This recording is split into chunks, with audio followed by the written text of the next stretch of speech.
You mentioned Georgia, Jill, and of course, um, 17 years ago this week, Russia invaded Georgia. Um, the Mm. war lasted for 5 days. Russia occupied and still to this day occupies 20% of that country, including one of the regions where I was born, Abkhazia. Mm. How do you look at it in retrospect? Was it the start of something that we're witnessing today? Yeah, at that point, it was more confused in my mind than it is now, Mhm. because I remember that period of uh, President Saakashvili indicating that, almost tempting Russia to invade.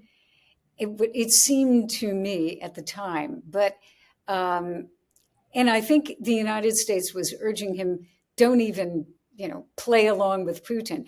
That part of it, I did not understand the way I understand it now.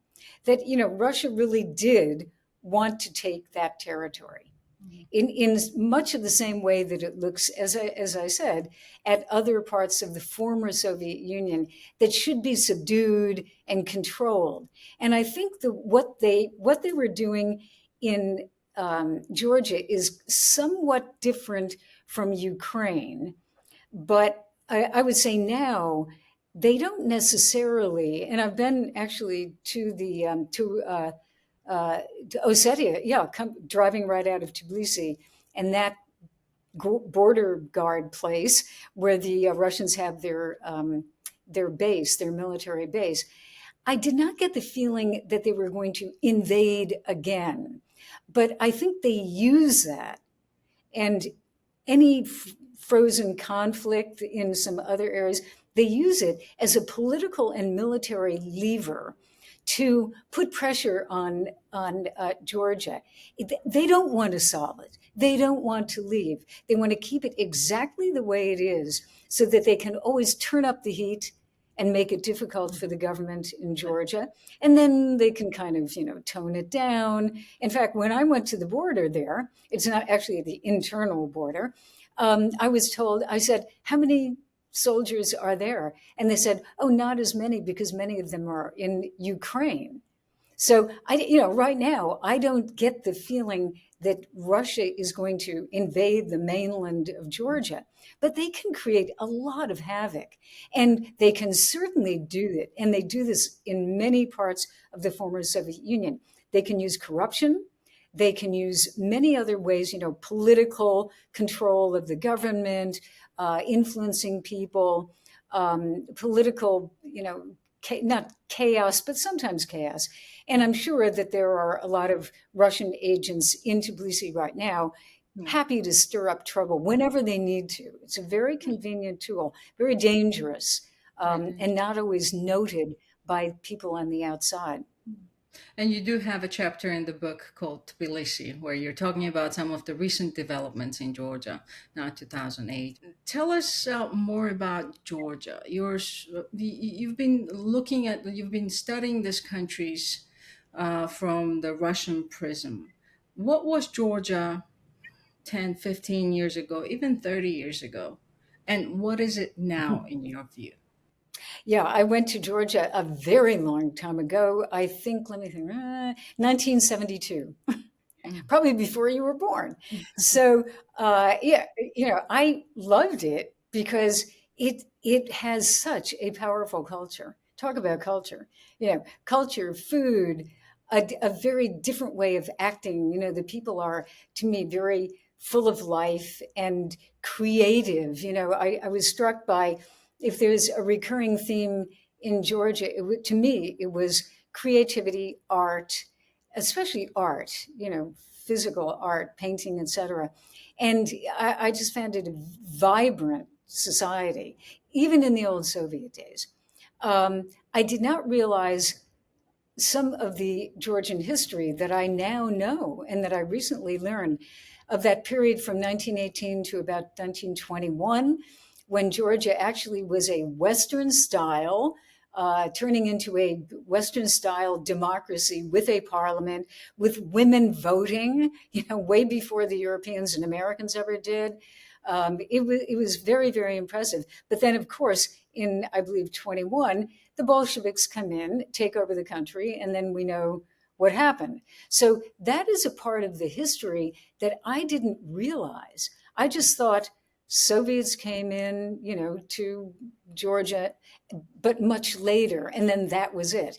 So there is uh, a long history of democracy which has been covered up, I think, over many years, and now people are beginning to know what happened.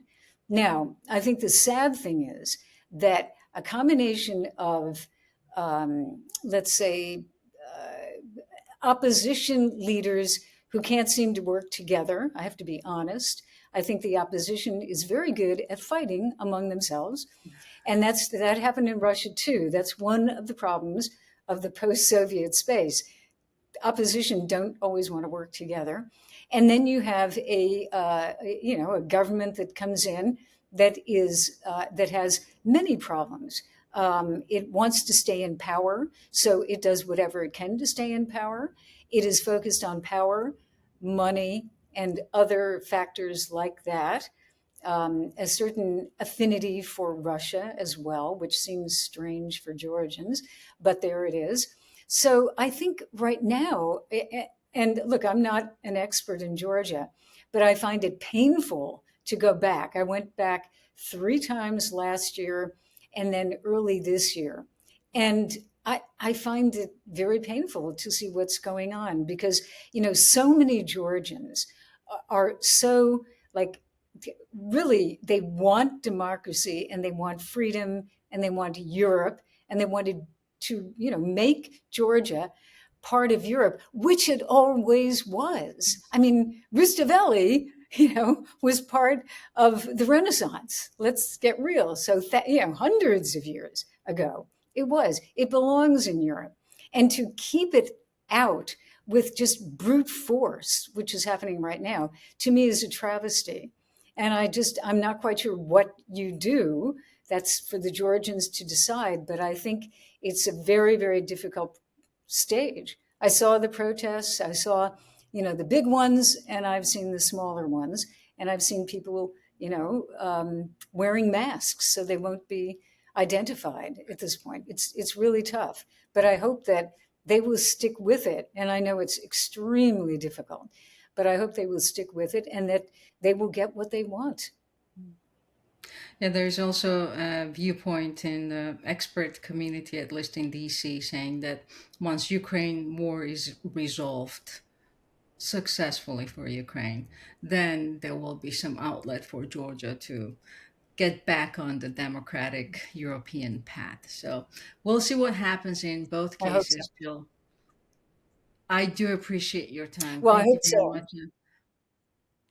What a delightful conversation it was. Thank you. Thank you very much, Edith. Really, I enjoyed it. And I think it's great that you're doing what you're doing. This is fantastic because you're a fantastic journalist and you know a lot of people. I think it's a really interesting and exciting venture. Thank you very much.